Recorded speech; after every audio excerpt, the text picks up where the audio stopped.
Former Sanitation and Water Resources Minister Honorable Cecilia Dapaah. I was a for him and some I beto social media at the fire mammy a home a far on one casa ni maids Emma mienu a chese omoria nisika amount I beto social media no na $1 million US dollars 300,000 euros and I think no millions of Ghana cedis and non ne kunu ntade ne kunu suit ono wankasa ne kente ne jewelries ne ma eyiraide na edoso ye pa ne nyina so nim sensem ne babonten no ye hu se last year the year 2022 na kronoboy nyina ekoso ma police report nyina koso the year 2023 ne nyina abetodwa social media obi e ka ho asem a obi anso etwe sre ene abasa amaye maami ode nam so ele ne position a hodi e wo Ghana hanom say as minister wojemu e de atofom ama the government of Ghana Nana Adodan Kwakufu Adon so the statement about one thing our sum so or resign ya wate na so original well abusa fema me statement or the about one thing on my Ghana New Year's for United States so no dear onim se bibia akọ wi akire no na Ghana ebe hu enokore nanso no amount no figures ni bi aba abonten no honom na nokore bi enhyeda eni abusafo ensemi abobbo aba abonten ami nyina hu se maame Honorable Cecilia Dapaah ne kunu ho ewo nsem ne mu ebi na ne kunu ho nsem na ewo mu no de ne nyina ebebọ mu na afenso no Honorable Cecilia Dapaah ne nua be ma bi a oye late na osan so eyo hene o di brekese pa ewo krom ha se ono so ho abasa no mu bi me de ni nyina nchemu e de ebebo mu na busafo ensem nyina ebeba abonten broadcast journalist Paul Adom Ochre ono akasa na host Good Evening Ghana ono ene de ensem nchemu nyina e de eba abonten abusafo meko ensem no so e de amamo no na chese ensem abeto odwa me de ni nyina e de abomo no ai twem so $1 million e na chese timi aywa efie maame fie magana for e tweno se ene abasano ensema betodwa say out of $1 million no emu $200,000 na ye maame Honorable Cecilia Dapaah eye nisika abusafo sika no nso no na ewo bag mu ayato zip mu ani nyina esini dem ntinye say $1 million na ebom enisi wo eno motam koye anaso mo yisika no bi de koye eno nso enanche no $800,000 ekoka $200,000 na ye masis leda pasika emane $1 million no sa $800,000 no enye Cecilia Dapaah sika sina Ghana fo binum ho ne se aban sika oye sanitation minister enti sika also this is your mind mu eno no ne kunu di na busuafo di ntesi ne fi no di ne kakra no ensem ababetodwa ene se sa sika yinso so no enye ye maame Cecilia Dapaah esika nanso no ne nua be ma bia oye late last year the year 2022 free mu ono ena sika no ne dia meko ne nua be ma no so ansa na kwa fa so ema sika no be ka na ensa ne nyina eye same ye maame Cecilia Dapaah ne maame abra na otia se ono so the late ono ena disa sika yi de ma eye ne ba Cecilia Dapaah for safekeeping na sika ne nyina ko ba same Cecilia Dapaah ne nua be ma oyo ohene amese me kono so de ne ho nsam de amamo no ono ena tam sika amount $800,000 US dollars de ma ne maame ne se onje for the project bia obeye eti maame ne sika ne wono ho no ena wo ka se ne wo de ma ne baba eye Honorable Cecilia oja na dwuma to wo se ne ono no nje sika no na onhwe so ye no de sika no so ma no ne nua mema nyina no mu nyina awo no mu nyina agitum se ne mu me fe sika no ma no a sika ne nchiri mu abetodwa echiri mu se egu box a padlock edem no nso esi edem honom bi endi sa sika beto abonten no emu $800,000 US dollars enye Cecilia Dapaah esika afin so no enye se $800,000 US dollars ni nyina na ne mace no motamye de koye na so mo bu padlock nani na mo yisika no eso ntini betumi agye na se betumi akase ebia na eye maame Cecilia Dapaah ono ne sika $200,000 US dollars ene ne bra ne sika $800,000 US dollars na ka homa ne $1 million no eno ena chesa beto social media se no ne sika aywa na so no enye sa ena etie abusafo meba eye nua bema oye se maame Cecilia nua bema sika $800,000 US dollars ya ne dia wa free mu no ne ho nsem eni ne din ankasa adim na akwesi akwesi esan the second Demika kan no oyo ohene abusafo na dia oye na oye eye numu ahene edema otumfo to the second afins no pay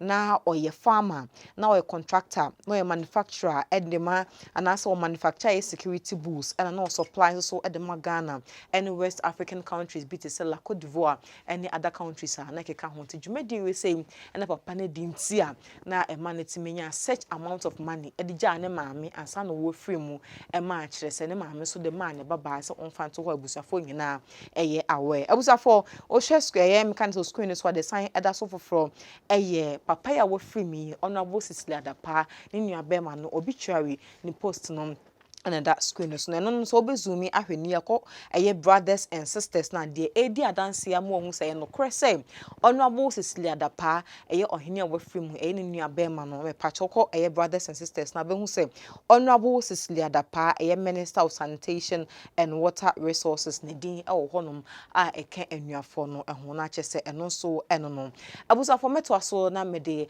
enkomo ankaye no e dia mamo na meka nyina amye hu say best deal shipping na esias ne medwumedi we say ebramo se wo aye UK na person ship on ma fefe UK medruga na asomdwem na ebi nko ba bia ebi nsei ebi nyira dia mepacho mekanfo best deal na di amount say car say TV set say enter de enema bia wo de ku container mu e de abaga na de eno one best deal shipping door to door e from door to door san say Ghana ha na wo na se ne ma ne bedru door step pepepe na mo de abesi wo no mo de abramo ka se bra station bi ne beje na so mo for later on kan jo say ne ma ne bi ayiwa te mepacho for numbers no na enomo enye market me free eye honorable Cecilia Dapaah ni nua bema a we free mu enti the late Nana Akwesi Esan the second ne nsam no so afensu ya chuma mi ehu so ono ena sika no eye ne dia no ento aso amede ema mo kakra ne akuti po adomo twenso nchemu no aba no eye 300,000 euros na eno so eka ho no sa sika no so no enye honorable Cecilia Dapaah enye ne sika eye ni kunu esika enti abusafo eno ene nsem kakra aba e de afa sika no figures na aywa no nipa ye ne dia nipa nye ne dia de Ghana fo so se o ya ban sika ena maame de ne sabo mu ne gu ne dem ena sika dodo we se o maame ne dem na che se empanifo timi kwaji sika wo IMF se aye nsem bebre e koso e wo social media enti munchemu kakra ena beto dwa ye de ebram to so keka bi bom 1+1 is 2 uti bi free my say na che se wo so hu se ne nsem ne kono na wo so do answers e de abeto menka se piyenko ninkotie enchemu apo adomotwe enso eye na ye ba ye beto enkomo no eso. But this is Mr. Osaikufo, Cecilia Dapaah's husband. This is him. And he says, can we get back to the money? Is it coming? Let's get back to the bags. He said, I had in my home 300,000 euro in a bag. In my home, I had it. And these people tried to steal it. Okay, so 300,000 euro accounted for. Let's move on. Jewelry is there, and then let's get to the 200,000. The $200,000 dollars is for Cecilia Dapaah. She has claimed it. Okay, who is Cecilia Dapaah? Who is she? Cecilia Dapaah is a young woman who was educated, I believe, at the University of Ghana and KNUST many years ago. She's almost 70 years old. She has been in corporate work for a very long time throughout the 70s and the 80s. She joined politics. Her mother is a queen mother and her brother is a chief. She joined politics, and in 2001, she was a famous lady in the Kufuor administration. She was in the government from 2001 until 2008, Cecilia Dapaah. And after 2008, the NDC came into office. The NDC, we understand and we remember, had won a campaign on the back of corruption charges leveled by word of mouth against their opponents, the MPP, in the 2008 campaign. Very well done. I have to say the propaganda was great. Cecilia Dapaah was never charged for any criminal corruption or stealing offense by the NDC. The 8 years of the NDC went without anybody questioning her because she had been a minister in the Kufuor administration. In 2016, Akufo-Addo was elected and called on Cecilia Dapaah again to serve in his government. Cecilia Dapaah then served in the government, beginning as Minister for Aviation and then later on as Minister for Sanitation. And Cecilia Dapaah has now resigned from government with 1 year to go, so about almost 7 years as minister. And she had a life in between politics, going back to her private practice, working with her husband. And before the Kufuor administration, Cecilia Dapaah was, as they say, already Cecilia Dapaah. She had been Bantama MP for 2 terms, the famous Bantama. She was member of parliament. If, and it's a big if for the work that she has done, can you put the figures there? If for the work, the money bag, 200,000, if for the work that she has done, we can boldly, hand on heart, say that Cecilia Dapaah cannot have 200,000, that's the question for you to answer. I think that for the work that she has done, if Cecilia Dapaah has $200,000, it shouldn't surprise any of us. Are we suggesting to ourselves that if we conduct ourselves the way Cecilia Dapaah has done, and we are privileged and fortunate to serve in government and to serve in private sector and to do all the things we are doing and to be married to Mr. Osei Kufuor, a famous architect, and we will not have $200,000, if that's what we want to say about ourselves, please say that about yourself. That me, Kofi Bedu, me, Kofi Mensah, John Mensah watching Good Evening Ghana, I will never have $200,000 even if I do all Cecilia Dapaah does. Please say that to yourself. Don't say that to me. Me, I want it. That if I have worked the work Cecilia Dapaah has done, I should be able to have 200. The Bible says a good man works. People are talking politics. Is it not politics money? I don't know what the money is for. I don't know. But this is somebody who has done an enterprise over a long period. And she said the $200,000 is for me. So it's up to people to decide what they want to do with the information. I'm not here to say she has done wrong or that she hasn't done wrong. I don't know. The CID will determine it. The Attorney General will determine it. The OSP may be part of it. Eventually the courts will determine it. But the facts is what I'm sharing with you. Okay, so this is 800,000, and it was delivered in a box. No, not yet. Not yet. It was delivered in a box like this, and it is in the same box that was delivered, according to the story, delivered to the mother, that the mother delivered to Cecilia. That your brother has passed. He left me this money for his contractor work. He said he was going to buy land at Bremai and build houses and sell.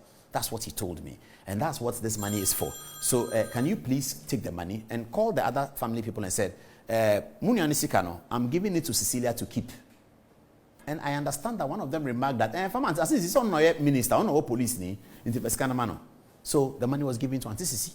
She carried the money and brought it to Accra, told her husband that your brother-in-law's money, Eno has given it to me. You know, Eno gave it to her, and then Eno died after that. So after Eno died, they buried Eno, and then they came to deal with it.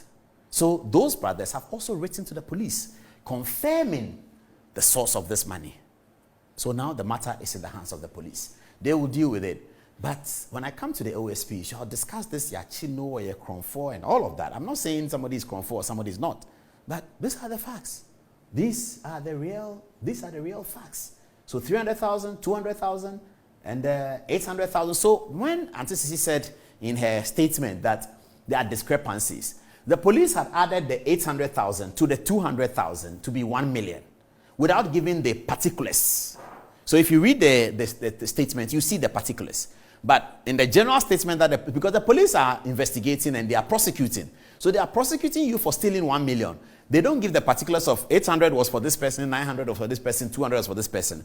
But that also sent a wrong signal to the general public that some 1 million, Cecilia has $1 million in her house. She says, my money is $200,000. It's for me. My husband's money is 300,000 euros for him. This one is not for me nor my husband. It is from my brother. And everybody in the family knows that I'm the one keeping it. So this is the story. I was for na chese and some no and yakutini na edi abano.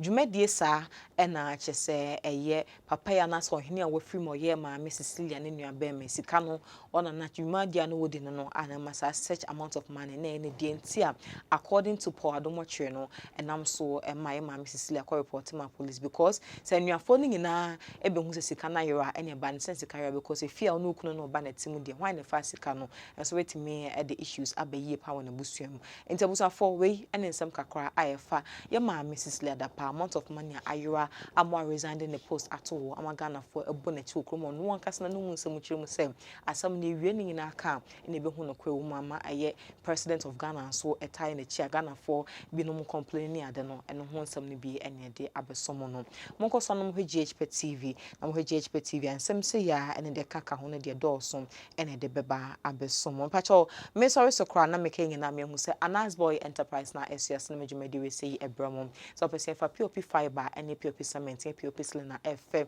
na dance wo enfama ode no ane Anas Boy Enterprise Anas Boy so fie na wusi we innovation beba abesisi kama e de amount for numbers no na ene no endi juma so ena pese GhPage TV embo djumedi bi ho da ru enfama na to so metungu so ento ni nyina enfama won so dia me pacho for numbers na go screens no na ene GhPage TV enye business mede no eye abnago da ha ena mede mo esi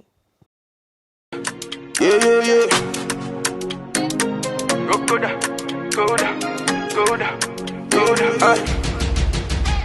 Coda Slim Fast. Are you losing confidence in yourself? Are you battling with weight loss? Have you tried to lose and failed on that extra weight gain? Look no further. Tried and tested slimming capsules is in Ghana now. Get Coda Slim Fast. For inquiries, locate us on Facebook, Coda Group, Instagram, Coda_group. Call 050-686-5487. This product is FDA approved.